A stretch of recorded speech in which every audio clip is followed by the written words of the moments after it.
Well, a new bill at the Capitol targeting women who want an abortion. The bill would require them to be registered in a state database and assigned a number.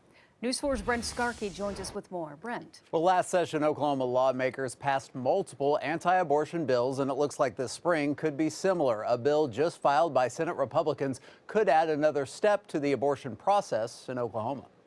So yes, we should provide every means possible so that they are fully informed and every steps possible to try to protect those lives of the unborn. Senator Nathan Dahm, an outspoken opponent of abortion, talking about Senate Bill 1167, the legislation filed by Senator George Burns of Pollard, called the Every Mother Matters Act. It requires the state to inform women of options and potential support available to prospective mothers, especially those who are a victim of crime. Burns saying in a statement, "We want to make sure that they have an opportunity to connect with medical, financial, and other resources that they may not know about."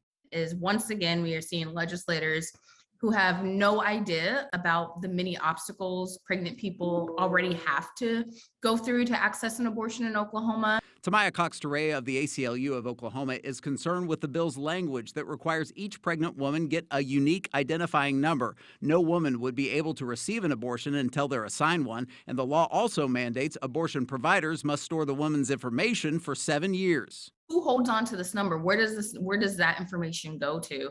It goes to the state, where we know we've seen data breaches and privacy issues happen. We reached out to Burns' office to see how that information would be protected, but never got a response.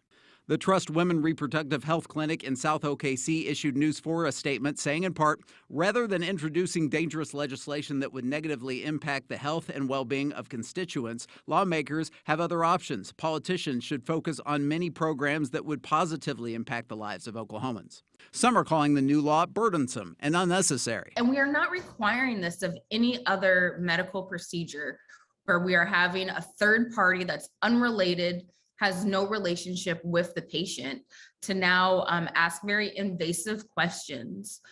So we should all be concerned. No other medical procedure is actually terminating the life of an innocent unborn child. No, I would say that it is not too burdensome in order to protect more lives and rescue more of lives of the unborn. Well, in that press release, Senator Burns says his ultimate goal is to end abortion altogether. This bill, along with other abortion bills, can be heard in committee this spring. The legislative session begins February 7th.